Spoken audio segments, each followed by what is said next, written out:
ठीक है, हम लोग जो चैप्टर पढ़ रहे थे वो है AOI। इसमें जो हमने टॉपिक पढ़ा था वो लाइंस पढ़ा था। सबसे पहले लाइंस में क्या पढ़ा था हम लोगों ने? दो तरीके की लाइन थी, एक थी आपके पास वर्टिकल लाइंस। वर्टिकल लाइंस की इक्वेशन कैसी होती है? x equal to something, right. अच्छा जी, और इस तरीके से आपके पास y इक्वल्स टू समथिंग। ये हॉरिजॉन्टल लाइंस है, इसमें y इक्वल टू समथिंग, ठीक है। अच्छा, और यहाँ पर जो आपका ओरिजिन से पास होती हुई लाइन जाती है दोनों x और y दोनों, उसमें c नहीं होता है।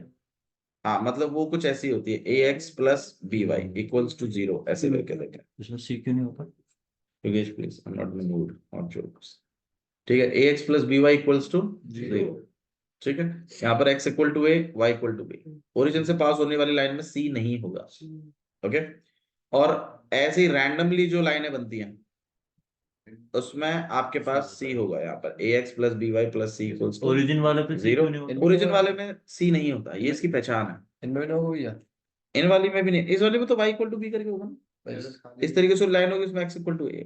अगर हॉरिजॉन्टल वर्टिकल होंगी तो ये हाँ, हॉरिजॉन्टल और वर्टिकल लाइन होंगी तो ऐसी इक्वेशन होगी। ओरिजिन से पास होने वाली line ax plus by equal to 0 format की होगी, और जो जनरल लाइनें हैं वो कुछ ऐसी होंगी। अब आप बताइए, अगर मैं इक्वेशन अगर ऐसी लिख दूं आपके आगे, हॉरिजॉन्टल, ये बताइए ये कैसी लाइन है? ये नॉर्मल लाइन है, ठीक है, इस तरीके से। अच्छा, अगर मैं ऐसे लिख दूं तो ओरिजिन वाला, ये ओरिजिन वाली लाइन है। अब आप बनाना तो है इसको, लेकिन मैंने आपको जस्ट एक हिंट दे दिया, जब आपकी लाइन बने तो आप कंफ्यूज ना हो, ठीक है। तो ये सब लाइंस के बारे में था, ओके। नेक्स्ट फिर आप लोगों ने क्या पढ़ा था? पैराबोलास, पैराबोला पढ़ा था हमने, चार तरीका है ना। पैराबोला मैंने आपको बताया था 4 तरीके के थे आपके पास, राइट लेफ्ट। ठीक है। देखो, जब मैं अभी ये चैप्टर करा दूंगा ना आपको फिनिश, फिर आप इससे करना सैंपल पेपरों से। ay हाँ, AOI भी, AOI को मतलब शुरू कर देना, उससे आप भूलोगे नहीं। मैं बस ये कह रहा हूँ, प्लान बना लीजिए कि मुझे भैया ने इंटीग्रेशन करा दिया ना, मुझे एक सैंपल पेपर, मतलब जैसे आज चले गए, आज का वो खाना खाने के बाद और सोने से बीच, पहले बीच का जो ड्यूरेशन है उसमें मुझे एक सैंपल पेपर करना है। बस मुझे उतना ही टाइम चाहिए, मुझे वो वाला टाइम चाहिए, लेकिन स्पेसिफिक हूँ मैं, मुझे वही टाइम चाहिए, खाना खाने के बाद और सोने के बीच में जो टाइम है वो मुझे दीजिए, और मैथ्स पढ़िए। भैया, इस साथ के साथ चैप्टर के साथ सैंपल पेपर निपटाने या फिर खत्म होने के बाद? भाई देखो, अगर आपको आ गया है साथ ही साथ चालू कर दो। मैं देखो, मैं आपको एक चीज समझाता हूँ, मैंने किसी बच्चे को 7 दिए हैं, ये मिनिमम है। आपके अंदर अगर दम है तो 15 कर, दम दम की बात है, जिसमें जितना है वो उतना ही करेगा। मैंने मिनिमम क्राइटेरिया टेस्ट का 7 रखा है। आपके अंदर पोटेंशियल है, आप 15 करिए, मना थोड़ी कर रहा हूँ। इंटीग्रेशन निपटा, 15 की 15 का निपटा दे। टारगेट 30 का है, मैं बता देता हूँ तुझे। 30 सैंपल पेपर हमें ओवरऑल करने, आप 15 सैंपल पेपर के इंटीग्रेशन निपटा दीजिए, फिर मैं AOI करा दूंगा। आपको अगर आ गया समझ में, आपको आता है, तो आप 15 सैंपल पेपर के AOI भी निपटा दीजिए, फिर डिफरेंशियल पे आ जाएंगे। फिर डिफरेंशियल निपटा, उससे क्या होगा ना, आप भूलेंगे नहीं। और टेस्ट मैं कंडक्ट करवाऊंगा आपके कि भाई AOI और इंटीग्रेशन का टेस्ट है, तो आपका टचअप बना रहेगा, आप कभी नहीं भूलेंगे, ठीक है। फिर आपको अगर सैंपल पेपर हो गए हैं, फिर अपने वो चैप्टर वाइज वाले पे आ जाना। चैप्टर वाइज वाले हो गए, फिर एग्जाम आइडिया का सैंपल पेपर ले आना, उसके कर देना 15, ऐसे। समझ आ गया? ठीक है। ये डिपेंड करता है आपको कितने नंबर लाने हैं। पास होना है, जस्ट सिर्फ पास होना है, एनसीईआरटी कर लीजिए, शायद पास हो जाएंगे। उसमें भी श्योरिटी नहीं, मतलब एनसीईआरटी से बियॉन्ड जाना ही पड़ता है, 12th का मामला है। चलिए, पैराबोला की बात कर लेते हैं। पैराबोला आपके पास 4 तरीके के, इस तरीके का और इस तरीके का। Up down. इसकी इक्वेशन, अच्छा तो मतलब लाइंस में हमने ये देखा कि मैं अगर कभी कोई इक्वेशन लिखूं, अच्छा इसकी पहचान होती है, इसमें x और y दोनों लीनियर होते हैं, मतलब इनके ऊपर जो पावर होती है वो कितनी होती है, 1। मतलब आपको उसको स्क्वायर करके नहीं दिखेगा। नॉर्मल अगर x पे भी स्क्वायर नहीं है, y पे भी स्क्वायर नहीं है, तो इसका मतलब समझिए कि वो क्या है, लाइन। वो लाइन है, ठीक है। अच्छा, पैराबोला में क्या होगा? पैराबोला आपके पास इस तरीके से, इसमें एक वेरिएबल पे स्क्वायर होता है और दूसरे पर नहीं होता है। इस केस में बताओ क्या होगा? X square Y square equal to 4a। इसमें क्या होगा? Y square equal to minus 4a X, sorry 4ax, सही है। अच्छा जी, इस तरीके से ऊपर अपसाइड डाउन अप वाले में क्या होगा? X square x square equal to 4a y। इस वाले में क्या होगा? X square equals to minus 4a -4a/, समझ में आ गया? ये 4 है आपके पास। नेक्स्ट सर्कल, सर्कल में बात कर लेते हैं। सर्कल मैंने आपको बताया था नॉर्मल इक्वेशन ऐसी होती है x माइनस एच का whole square plus y minus k का इक्वल टू आर स्क्वायर। ठीक है, इसमें h और k क्या है? सेंटर है। r क्या है? रेडियस। अब मान लीजिए मैं सर्कल यहां बनाऊं और सेंटर जानबूझ के ओरिजिन पे दे दूं, एच और के दोनों 0। तो ऐसा जो सर्कल होता है जिसका सेंटर कहां होता है? ओरिजिन पर, तो इसका मतलब h और k क्या हो गए? 0 0। तो उसकी इक्वेशन जो होगी किसकी? सर उस सर्कल की जिसका सेंटर कहां है? ओरिजिन पर है। उसकी इक्वेशन ऐसी होती है x का स्क्वायर प्लस y का स्क्वायर इक्वल टू में r का स्क्वायर। तो इसका मतलब भैया जब दोनों लीनियर होते हैं तो लाइन होती है, मतलब ना x पे पावर है कोई ना y पे पावर है। हाँ, अगर x के ऊपर पावर है स्क्वायर और y लीनियर है तो क्या होगा? पैराबोला। मतलब अगर मैं ऐसी इक्वेशन दे दूं तुम्हें, मान लो ये, बताओ क्या है ये? पैराबोला। ये पैराबोला है। ये 4 भैया इसमें 4 वोर तो है ही नहीं, 4 नहीं है इसमें, कोई दिक्कत नहीं है, बट क्या है ये? पैराबोला। मैं बस ये चाहता हूँ अगर आपके सामने ऐसे लिख कर आए तो आप ऐसे पागलों की तरह ना देखो, आपको तुरंत क्लिक होना चाहिए क्या है ये? पैराबोला। समझ में? अगर ऐसा लिख के आया तो ये क्या है? ये लाइन है। समझ में आया? मैं बस खाली ये चीज बता रहा हूँ, पैराबोला में ऐसा आता है, एक पे स्क्वायर होता है, एक सिंपल होता है। लाइन वाला लीनियर होती है। लाइन में दोनों पे ही क्या होता है? सिंपल लिखा होगा। ये क्या है? लाइन। ये क्या है? पैराबोला। पैराबोला। समझ में आ रही है ना बात? ठीक है, तो इन चीजों को थोड़ा सा ध्यान रखिए, ये बड़ी काम आती है। अच्छा, हाँ। दोनों पे अगर स्क्वायर हो तो? हाइपरबोला नहीं, सर्कल सर। ये सर्कल है, दोनों पे स्क्वायर हो तो सर्कल है। भैया क्यूब है तो? नहीं, क्यूब का तो मैं नहीं लेना, इतना ही आएगा, स्क्वायर तक जाएगा, क्योंकि फिगर ही 4 इन्वॉल्व कराएंगे वो। सर्कल समझ में आया आपको? बता दो भाई, दिक्कत है तो। ठीक है, अच्छा जी, सर्कल की इक्वेशन से कोई प्रॉब्लम तो नहीं है? नहीं। अच्छा, अब देखो मैं सर्कल को थोड़ा सा शिफ्ट करा के दिखाता हूँ आपको, क्योंकि मुझे ऐसा लगता है कि ऐसा आ सकता है कि हल्का सा सर्कल को शिफ्ट कराएंगे। मान लीजिए यहाँ 1 है, यहाँ 2 है, यहाँ 3 है, यहाँ -1 है, -2 है, -3 है, यहाँ पे 1 है, यहाँ 2 है, यहाँ 3 है।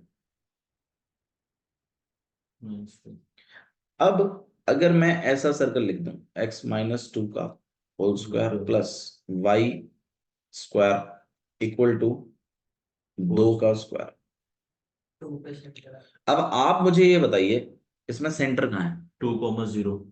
उसके लिए आपको इसकी इक्वेशन से कंपेयर करना पड़ेगा, x माइनस एच का whole square plus y minus k का इक्वल टू में r का स्क्वायर। अब आप कंपेयर करिए, माइनस एच किसके बराबर है? -2 के, तो माइनस एच किसके बराबर है? माइनस से माइनस कट गया, एच की वैल्यू समझ में आया? अच्छा जी, के को देख लो। अच्छा, के तो कितना है? 0। 0। अरे के 0, वाई फाई के ना, के 0, तो के कितना हो गया? 0। अब आप बताइए, सेंटर तो एच कॉमा के था ना, तो मतलब कितना होगा? 2,0। मतलब आपका सर्कल बनेगा यहां से, देखो शिफ्ट हो गया ओरिजिन, सेंटर देखना आप, शिफ्ट कर दिया मैंने, क्योंकि सेंटर कितना है? 2,0। कैसे निकाला? जनरल इक्वेशन से कंपेयर करके। तो अगर आपका सर्कल ऐसा आया तो लकी हैं आप, ओरिजिन पे। लेकिन अगर ऐसा आया तो इतना दम तो रखो कि एच और के निकाल लो, जनरल इक्वेशन से कंपेयर करके निकलता है। ठीक है, मैंने कंपेयर करके दिखाया, सेंटर आ गया। अच्छा, रेडियस कितना है? 2 का। चलो ठीक है, इसका मतलब आपका जो सर्कल होगा यहां से बनेगा, और कितने का रेडियस रख के बनेगा? 2 का। तो रेडियस 2 मतलब 4 तक जाएगा रेडियस, ऐसा ही ऊपर में भी आएगा। सही है ना? मतलब ये यहाँ पॉइंट, एक पॉइंट यहाँ, और एक पॉइंट यहाँ, और एक पॉइंट यहाँ, इस तरीके से आपका सर्कल बनेगा कुछ ऐसा। बताओ, दिक्कत तो नहीं? मतलब सर्कल सा लग नहीं रहा होगा, बट ठीक है, काम लग रहा है। समझ में आ रही है बात? बोलो। मुझे लगता नहीं है ऐसा आएगा आपको, मेरे को तो ऐसा लगता है कि इतना सिंपल ही आएगा, बट अगर आ जाए तो रेडी रहिए, जनरल इक्वेशन से कंपेयर करके। बाकी सैंपल पेपर में आएगा, अपन देखेंगे। समझ में आ रही है बात? किसी को इश्यू होते तो बताइए, ठीक है ना? ओके, नेक्स्ट एक और चीज देख लेते हैं, बाकी क्वेश्चंस हम लोग इससे देख लेंगे, मैं बस खाली टॉपिक क्लियर करा रहा हूँ ऐसा ऐसा कुछ है। अच्छा जी, नेक्स्ट है आपके पास इलिप्स। इलिप्स लास्ट है। इलिप्स बेसिकली दो तरीके के हैं, एक ऐसा इलिप्स है, एक इस तरीके का इलिप्स। आप मुझे बताइए इस वाले इलिप्स में और इस वाले इलिप्स में फर्क क्या है? इसमें एक्स एक्सिस ज्यादा ली गई है, इसमें वाई एक्सिस ज्यादा ली गई है। इक्वेशन बता देता हूं मैं आपको कैसी होती है, एक्स स्क्वायर अपॉन में a square plus y square upon में बी स्क्वायर इक्वल्स टू 1 होता है। ये इलिप्स की इक्वेशन है, मतलब जो इसमें राइट साइड में है वो 1 होता है। भैया इसमें तो दोनों ही स्क्वायर है, और सर्कल में भी क्या होता है, दोनों स्क्वायर। फिर भी हमें कैसे पता चलेगा? देखो अगर ऐसा रूप दिया है तो समझिएगा कि क्या है, इलिप्स है। भैया ऐसा रूप कैसे देगा? देखो ऐसा देगा, एक्स स्क्वायर अपॉन में 4 प्लस वाई स्क्वायर अपॉन में नहीं 3 या जो भी है 9 9 चलो इक्वल्स टू में 1। इक्वल टू में 1 होता है इलिप्स में। सर्कल में आर स्क्वायर होता है। भैया 1 का स्क्वायर भी तो 1 ही होता है, वो भी तो लिख सकते हैं, हाँ लिख सकते हैं। एक्चुअली में इलिप्स को अगर मैं भीज दूं तो सर्कल बनेगा। तो आप बताइए सर्कल बनेगा कि नहीं बनेगा? हम्म, एक्चुअली में सर्कल इलिप्स में खास फर्क नहीं है, बस ये फर्क है कि उसके ए स्क्वायर और बी स्क्वायर सेम होते हैं। फर्क नहीं होता ना, मतलब ये सोचो ना, ये चौड़ापन और ये चौड़ापन अगर बराबर हो जाए तो आपको नहीं लगता कि क्या बन जाएगा, सर्कल। ठीक है, चिंता मत करो, क्वेश्चन आएंगे हम डील करेंगे, लेकिन अभी फिलहाल के लिए इतना समझ लीजिए कि इस तरीके की इक्वेशन होती है। अच्छा, इस वाले की इक्वेशन भी ऐसी होगी। अच्छा मुझे बताओ, ये जो मैंने बनाया है ये कौन सा एलिप्स है, ये वाला है कि ये वाला है? कौन सा वाला? ये वाला जो मैंने बनाया। ऊपर वाला। पहली पहली बात तो ये स्क्वायर में आने चाहिए। हाँ अब पता चलेगा। ऊपर वाला। अब आप बताइए, y के नीचे बड़ा है ना, हम्म, तो ये वाला है। x के नीचे 3 होता और y के नीचे 2 होता तो ये वाला हो। अब आप मुझे बताओ ये 3 कितना, 3 कौन सा होगा? ये जो गैप है ना, ये 3 है। अब आप बताओ ये कोऑर्डिनेट कितना होगा फिर? 3,0, क्योंकि x एक्सिस पर है। x एक्सिस के पॉइंटों की खासियत क्या होती है कि उसमें y 0 होगा। अच्छा ये वाला पॉइंट कितना होगा? -3 -3, अच्छा यार ये वाला पॉइंट बता दो चलो। 2,0 तू वही गलती क्यों करता है हर बार? 0,2 0, वाई एक्सिस पर है ना ये वाला, 0, -0 0, अच्छा लाइन में एक चीज मैंने डिस्कस नहीं, लाइन में मैंने अभी डिस्कस नहीं किया आपके साथ। अगर मुझे ये पता लगाना है कि ये लाइन एक्स एक्सिस को कितने पे काट रही है, मान लो ये लाइन की इक्वेशन दे दी मैंने आपको कुछ, तो y 0 x plus y equals to 7, y 0 तो बताओ भाई ये वाला अगर मुझे पता लगाना है कि ये कहाँ काट रही है, नहीं याद, याद है? ये बताया ना? बताया नहीं बताया? नहीं, कल नहीं, पहले। इंटरसेप्ट नहीं पहले बताया होगा, अभी तो नहीं बताया ना। अरे अभी रिवाइज करा है, उसमें बताया क्या? उसमें तो नहीं बताया ना। ये वाला पता है कि नहीं पता है? तो इसको, इसमें कौन सा पॉइंट चलाते हैं हमेशा? एक्स कॉमा 0, इसी इक्वेशन में चला दीजिए। तो x इक्वल टू कितना आ जाएगा? 7। तो मतलब ये पॉइंट कितना हो गया? 7,0। मतलब इसके लिए कोई ऐसा मंत्र वंत्र पढ़ने की जरूरत नहीं है। इक्वेशन उठाइए, x कॉमा 0 डाल दीजिए, 0 कॉमा y डाल दीजिए, ये निकल जाएगा। x कॉमा 0 डाल दीजिए, ये निकल जाएगा। सही है। किसी को दिक्कत है इसमें? ठीक है, तो मेरे ख्याल से इतना। आपके पास 4 कर्व्स मैंने पढ़ा दिया आपको। सबसे पहला लाइन, दूसरा पैराबोला, पैराबोला, तीसरा सर्कल, सर्कल, तीसरा और चौथा चौथा एलिप्स। इलिप्स। ठीक है, बिल्कुल इतना ही काफी है आपके लिए। हाइपरबोला नहीं है इसमें? हाइपरबोला आपको नहीं आएगा, डोंट वरी। हाइपरबोला में एक्चुअली क्लोज नहीं बनता है, दिक्कत आती है उसमें थोड़ी सी, तो हाइपरबोला नहीं पूछते। इलिप्स लास्ट है, इससे आगे नहीं आएगा आपको। चलिए, हाँ बीच में माइनस आ जाता है बट नहीं आएगा, आप चिंता मत करो। पिछली बार उन्होंने एक क्वेश्चन पूछा था, लेटेस्ट रेक्टम का फॉर्मूला यूज किया था पिछली बार में। पिछली बार जो उन्होंने इसी में पूछा था, लेटेस्ट रेक्टम पूछा था, तो उसको थोड़ा सा देख लीजिएगा। वैसे पूछते नहीं है बट उन्होंने पूछ लिया, 2b² अपॉन a होता है। इलिप्स में इस तरीके से होता है मामला, दो फोकस होते हैं, इन फोकसों से पास होने वाली लेंथ को लेटेस्ट रेक्टम कहते हैं।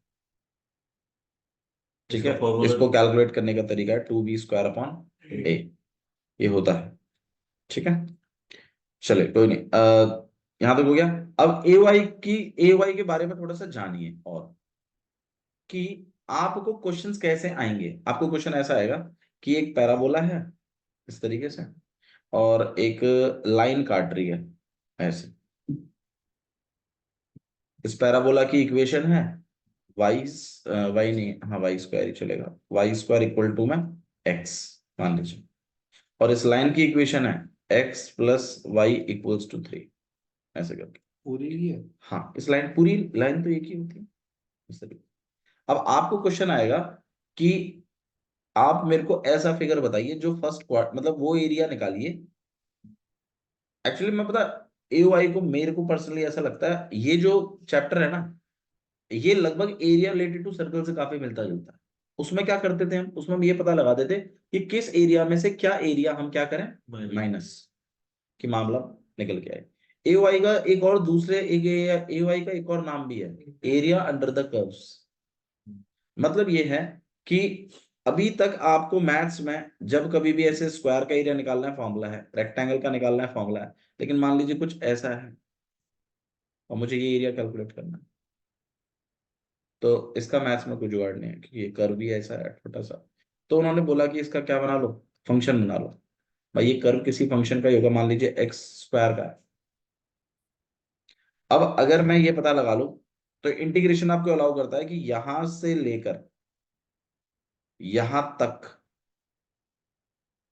इस फंक्शन के नीचे आप एरिया निकाल सकते हैं, ये पूरा एरिया निकल सकता है, चाहे कैसा भी शेप क्यों ना हो। ये सिखाता है कौन, ए ओ आई, एरिया अंडर द कर्व्स है इसका दूसरा नाम। मतलब किसी भी कर्व के अंडर क्या निकाला जा सकता है, एरिया। पर कहां से कहां तक ये पता होना चाहिए, और किस चीज के नीचे निकालना है वो पता होना चाहिए। तो जिस चीज के नीचे निकालना है उसको तो आप फंक्शन बोलेंगे। तो आप एक्चुअली में जो ये करते हैं ना इस तरीके से, एक्स स्क्वायर का क्या आपने क्या कर दिया, इंटीग्रेशन कहां से कहां तक कर दिया, मान लीजिए 2 से लेकर 8 तक कर दिया। तो ये ए जो है ये 2 है, और बी कितना है, 8 है। तो आप एक्चुअली 2 से लेकर 8 तक लिमिट सेट है। इसके नीचे का क्या निकालेंगे, एरिया। तो ये जो डेफिनेट इंटीग्रल है ये आपको एक्चुअली में एरिया बताता है उस कर्व के नीचे का। अब करते कैसे करना, तो आप जानते हो एक्स स्क्वायर का क्या बनता है, इंटीग्रेशन एक्स क्यूब अपॉन में 3। 3। फिर आप इस पे क्या लगा देते हो, लिमिट्स, है ना, ऐसे तो करते थे। फिर आप 8 लगाते थे, एक बार क्या लगाते थे 3, फिर यहाँ पे कर कर आके एक सिंगल नंबर आता था, याद करो, आता था ना, पीछे सी भी नहीं आता था, सिंगल नंबर आता था। फिर ये जो मान लो इसको सॉल्व करके मान लो 27 आया, ये 27 क्या है, ये 27 इस पूरे का क्या है, एरिया। एरिया है। तो इसके पीछे कायदे से आपको क्या लिखना चाहिए, स्क्वायर यूनिट भी लिखना है, क्योंकि एरिया के लिए क्या लिखते हैं हम, सेंटीमीटर स्क्वायर, मीटर स्क्वायर। अब यहाँ कोई यूनिट तो दी नहीं है, तो स्क्वायर यूनिट लिख देते हैं। तो या फिर यूनिट लिखकर इसके ऊपर क्या चढ़ा दीजिए, स्क्वायर, वो बात वही होती है। इसका क्या काम है, वो एरिया तो नेगेटिव हो ही नहीं सकता। बात सही है भैया, एरिया तो नेगेटिव होने से मॉडल्स का क्या काम है। बट देखो, मैंने अभी अभी बताया आपको, ये जो एफ एक्स है ये क्या है, फंक्शन। फंक्शन, कोई कर्व है, वो मॉडुलस का कर्व निकालना है, वो कर्व है बस। बात बिल्कुल सही है, उसके नीचे का तो उसका जो तो हमारे ये जितने भी एरिया होंगे ना, जितने भी आप निकालोगे, इस बात को ध्यान रखिएगा, क्या ये कभी नेगेटिव आएंगे, आप बताओ। नहीं। ये एरिया कभी नेगेटिव नहीं आएंगे, अगर आ रहे हैं ना तो इनको पॉजिटिव बना लेना। जबकि आप डेफिनेट इंटीग्रल करते थे जब, तो नेगेटिव आंसर्स आते हैं, आते हैं ना, आते हैं। लेकिन आप ध्यान रखिएगा, अब जब आएंगे आंसर तो नेगेटिव नहीं करना है। Area can not be negative, area negative नहीं होता, ठीक है, समझना है। और आप चिंता मत करिए, आपको ऐसा कोई भी नहीं आएगा जहां पर एरिया नेगेटिव हो। हाँ, हालांकि सेक्शन ए में एक नंबर में ऐसा हो सकता है कि आपको बोले find the area under this curve, और -3 भी दे, 3 भी दे, और 6 दे, और फिर आपको बोले निकालो एरिया, और आपका आंसर सॉल्व करके -3 आएगा, लेकिन आपको -3 फिर भी टिक नहीं करना है, बल्कि क्या टिक करना है वहां पर, 3, क्योंकि area can not be negative. समझना, यू शुड बी लॉजिकल, ठीक है। तो एओआई चैप्टर में आप ऐसा ही कुछ पढ़ेंगे। अब आप यहां ध्यान दीजिए इस पर, मैं बस खाली कैसे करेंगे वो एक अलग बात है, बस आप मुझे ये बताइए कि इस वाले एरिया को निकालने के लिए इस वाले एरिया को अगर मैं आपको बोलूं कि भाई ये वाला एरिया निकालना है, इस वाले को निकालने के लिए आप मतलब किस तरीके से निकालेंगे इसको, इस पैराबोला एरिया का को? एरिया निकालेंगे उसके कर्व का और लाइन के कर्व का। भाई देखो ये वाला जो एरिया है, कोई भी एरिया हो, सबसे पहले आप ये देखेंगे कि ये कौन कौन सी छत के नीचे है।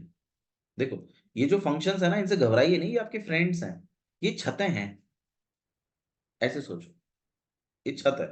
अब आप बताओ ये जो ऑरेंज एरिया है, ये किन किन छतों के नीचे है? पैराबोला एक तो पैराबोला और एक ये लाइन के नीचे। अच्छा, क्या पूरे पैराबोला के नीचे है? ना ना ना, सिर्फ यहीं तक, यहीं तक, आधा नहीं, सिर्फ यहीं तक, यहां तक, यहां से लेके यहां तक। कौन सी छत के नीचे है ये? पैराबोला की छत के नीचे। और यहां से लेके यहां तक कौन सी? तो मतलब मान लीजिए जैसे ये 0 पॉइंट है, ठीक है, मान लीजिए ये 2 पॉइंट है, जस्ट मैं ऐसे ही बोल रहा हूं, और ये 5 है। तो आपको अगर ये एरिया निकालना, अच्छा, तो ये एरिया जो निकालना है, उसके लिए हम क्या करेंगे? एरिया अंडर पैराबोला, है ना, plus area under line. Line. देखो मैं ये जो लिख रहा हूं ना, ये लिखते नहीं है, मैं तो बस समझाने के लिए लिख रहा हूं उसको, कि ये पैराबोला के नीचे का एरिया लेना है और बीच में क्या लगाना है? प्लस, है ना, और फिर आपको लाइन के एरिया को लेना है, फिर दोनों को क्या करवा देना है? प्लस। मेरे ख्याल से मेरा वाला एरिया निकल कर जाएगा। इसमें किसी को डाउट है तो बताइए, या शेडेड रीजन निकल कर आ ये जाएगा। इंटरसेक्टिंग पॉइंट कैसे निकालेंगे जब? बाबू कर देंगे, एक मिनट, जस्ट मुझे 1 मिनट दो, क्योंकि ना ये कुछ बच्चों के लिए नया है, आपके लिए ये पुराना है, ठीक है, शेडेड रीजन। अब आप मुझे बताओ, ये पैराबोला के जो अंडर का एरिया है, पैराबोला के जो तुम धौंस मार रहे हो कि भाई पैराबोला के नीचे का एरिया है, ये कहां से कहां तक है? जीरो से 0 से उस लाइन तक नहीं, 0 से इस पॉइंट तक। ऊपर के लिए कुछ नहीं चाहिए। हाँ, बात तो यार ये भी सही है भैया। आप जो एरिया बात कर रहे हो, देखो मैं कह रहा हूं कि अ, जैसे देखो एरिया की बात कर रहा हूं मैं, जगह की। देखो चीज नीचे गिर रही है, मतलब यहाँ, मतलब खंभ लगा रहा हूं मैं इसमें, खंभा। तो खंभा यहां पर एक तो यहां खड़ा करूंगा, एक कहां खड़ा करूंगा? 2 पे खड़ा करूंगा। वो कितना ऊपर तक है वो छोड़ो, पॉइंट कौन सा है जहां खड़ा कर रहे हो? 2 है। तो आपको हमेशा एक्स एक्सिस के पॉइंटों की बात करनी है, चाहे ऊपर कहीं तक भी जाए, कोई दिक्कत नहीं है, लेकिन बात हमेशा किसकी होगी? X axis. एक्स एक्सिस वाले पॉइंट की। तो 0 से लेकर 2 तक आप किसको इंटीग्रेट करोगे? पैराबोला। पैराबोला को। तो मैं यहाँ पे ऐसा लिखूंगा, इसकी लिमिट बनेगी 0 से लेकर 2 तक। किसको? पैराबोला को। अब पैराबोला की इक्वेशन है y² = x, ये है ना पैराबोला की इक्वेशन। मुझे जो इक्वेशन चाहिए यहां पर लिखने के लिए, वो x की टर्म्स में चाहिए। तो रूट एक्स। तो y को अकेला करिए, वही बताएगा आपको। तो मुझे किसको इंटीग्रेट करना है? Root x. रूट एक्स को। दोबारा सुनिए मैं क्या कह रहा हूँ, ये चीज बस एक थोड़ी सी है, थोड़ी सी मतलब ट्रिकी नहीं है बिल्कुल भी। जहां पर आपके ये पॉइंट लिए जा रहे हैं, अब देखो समझिएगा, ये आप एक्स एक्सिस यूज कर रहे हैं ना, है ना, तो पीछे क्या चलेगा? dx। ये बात तो कंफर्म है, पीछे dx चलेगा। अगर आप एक्स एक्सिस को, एक्स Use एक्सिस कर को रहे हैं। पिलर्स मान रहे हैं, एक्स एक्सिस को, एक्स एक्सिस के नीचे, एक्स एक्सिस पर एरिया ले रहे हैं, ठीक है, तो इस केस में आप पीछे dx लगाएंगे, और यहां पर जो फंक्शन लिखा जाएगा, आप मुझे बस ये बता दीजिए, वो x का लिखा जाएगा कि वो y का लिखा जाएगा? एक्स भाई का। पीछे जब dx चल रहा है तो यहाँ X। फंक्शन किसका चलना चाहिए? एक्स का। x का। वही तो चलता है, पीछे t चलता तो यहाँ पर किसका लिखता मैं? dt का। t का। अब यहाँ क्या चल रहा है? dx। तो मुझे इसमें से x का फंक्शन चाहिए। अब वो कैसे निकलेगा? वो निकलेगा, आप y को अकेला करिए, ये स्क्वायर उधर चला जाएगा, क्या बन जाएगा? रूट। तो ये जो रूट x आया है ना, ये आपका फंक्शन है, इसको इंटीग्रेट करना। ऐसे ही प्लस। अब आप बताइए लाइन के लिए क्या करेंगे? लाइन के लिए कहां से कहां तक एरिया चल रहा है? 2 से लेकर 5 तक। पहले लिमिट सेट होती है, फिर यहां पर मैं पीछे तो dx लिखूंगा। अब मुझे यहां पर लाइन का x का फंक्शन लिखना है। अब x का फंक्शन कैसे निकालते हैं? y को अकेला करके। तो ये रही मेरी लाइन, मैं y को क्या कर दूंगा अकेला, मैं इस x को परे के भेज दूंगा, तो ये जो 3 माइनस एक्स है ये लिखा जाएगा। सीखना है पीयूष हर हालत में, ध्यान रखियो, इसको सीखेगा पास होने के उतने नजदीक पहुंचेगा। तो रूट एक्स और 3 माइनस एक्स, ये चैप्टर बनाया ही तुम्हारे पास होने के लिए गया है। मैं बताऊंगा, तुम बताओ यहां तक समझ में आया कि नहीं आया? ठीक है, अब आपको इनको इंटीग्रेट कर देना। रूट एक्स का इंटीग्रेशन कितना होगा? 2/3 x⁻³ तू भैया हाँ करे, ये बनेगा, और इसके ऊपर फिर क्या लग जाएंगे, लिमिट 0 से लेकर 2 प्लस इसका बताइए 3x minus x square upon में 2, और इस पे क्या लग जाएंगे लिमिट्स 5 से लेकर 2। फिर मेरे ख्याल से तो आप जानते हो क्या करना है, वैल्यू डल जाएंगी, ये वैल्यू डल जाएंगी, प्लस माइनस हो जाएगा, और एक सिंगल आंसर आएगा, वो स्क्वायर यूनिट होगा। वो जो स्क्वायर यूनिट होगा, मान लो आया आंसर 73, मान लीजिए ये 73 क्या है, क्या है ये वाला एरिया है पूरा, स्क्वायर यूनिट बोल दीजिए नहीं आ रहा था। आ गया। ठीक है, तो भैया ऐसे देखते हैं एरिया, हाँ ऐसे देखते हैं। अब आप मुझे बताओ, यहां तो चलो लाइन कटती हुई दिखाई दे रही है मुझे 5 पर, तो ठीक है आप बड़ी आसानी से निकाल पा रहे हैं। अब कभी कभी क्या होगा ना कि मान लो ये पैराबोला हुआ, ये लाइन हुई, ये 2 कैसे निकाल लिया हमने, तो उसके लिए आपको नहीं लगता ये वाला कोऑर्डिनेट पता लगाना चाहिए पहले हमें? भाई ये देखो सुनो, अगर ये 2 ना होता, क्योंकि ये 2 मान लो ये तो हमने अपनी मर्जी से गिराया ना इधर, भैया स्केल से गिरा देंगे ना बन जाएगी। भाई देखो आपका जो ग्राफ होगा वो एग्जैक्ट का होगा नहीं, तो जब आप गिराओगे वो मान लो 2.3 पे गिरता, तो 2.3 थोड़ी रखते हैं, तो हम एग्जैक्ट बात करेंगे। अब मुझे एक बात बताओ, ये पॉइंट जो भी है ये मेरे ख्याल से इस इंटरसेक्टिंग पॉइंट का एक्स की वैल्यू है।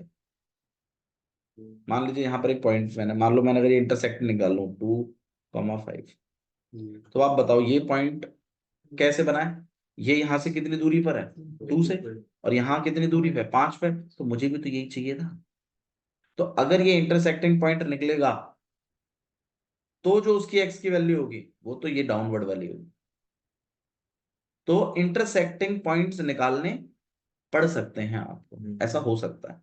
अब इंटरसेक्टिंग पॉइंट कैसे निकालते हैं उस पर बात करते हैं।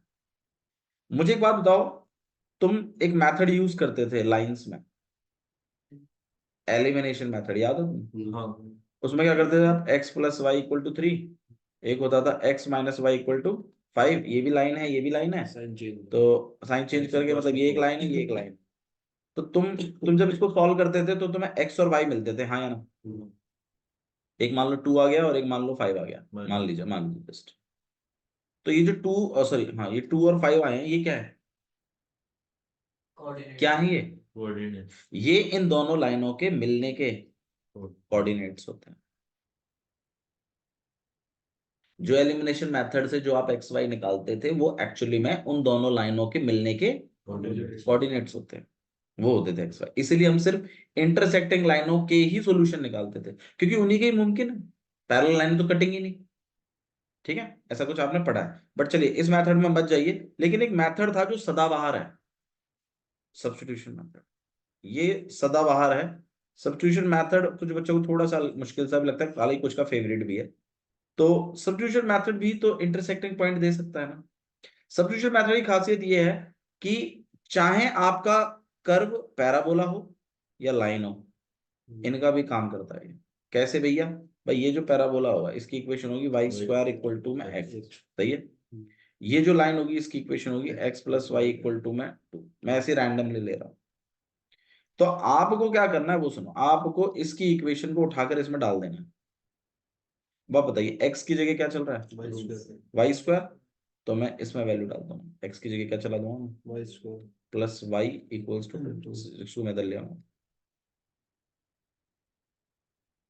और इसको सॉल्व करके क्वाड्रेटिक इक्वेशन है ना, तो मिडिल टर्म स्प्लिटिंग से सॉल्व कर लूंगा मैं, ऐसे आ जाएंगे डबल ब्रैकेट आ जाएंगे ना। फिर y की कितनी वैल्यूज निकलेंगी, 2, मान लो एक I1 एक आई मान लीजिए -2। फिर आपको क्या करना है?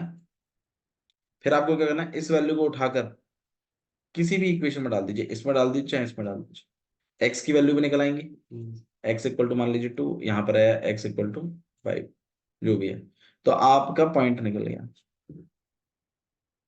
जो फर्स्ट क्वाड्रेंट है ना ये, तो पॉजिटिव वाले आपको इसमें लेने हैं, तो 1, 2। तो ये पॉइंट बन गया। अब मेरे को तो इसके एक्स से मतलब है ना खाली। चारों में पॉजिटिव। भाई ऐसा तो मैंने रैंडमली लिया, जब आप रियल में करोगे ना तो ऐसा आएगा नहीं। मैं तो बस ऐसे ही, अब मैंने एक पॉइंट यहाँ हो गया और एक पॉइंट ये पैराबोला जब और आगे बढ़ेगा, ये लाइन जब और आगे बढ़ेगी तो यहाँ भी कटिंग होगी। ये दूसरा उसी का था, -5, -2। कोई बात नहीं, यहाँ 5, -2 मान लीजिए। तो हमें इससे तो मतलब भी नहीं है, हमें तो ये वाला चाहिए, फर्स्ट क्वाड्रेंट वाला। हम्म, फिर ऐसे निकालते हैं। हालांकि क्वेश्चन करेंगे तो आप और बेहतर समझ पाएंगे। अब जितना मैंने पढ़ाया ना, पहले इसको थोड़ा सा पढ़ के आना। अब कल मैं कराऊंगा आपको क्वेश्चन, ठीक है? सैम्पल पेपर की कराएंगे, चिंता मत करो। ज्यादा से ज्यादा ना है, तभी तो मैं कह रहा हूँ आसान है। बस इतना पढ़ के आ जाइए, और वो जो मैंने आपको फॉर्मूले बोले और जो 7 सैम्पल पेपर बोले उनको ट्राई करो, ठीक है?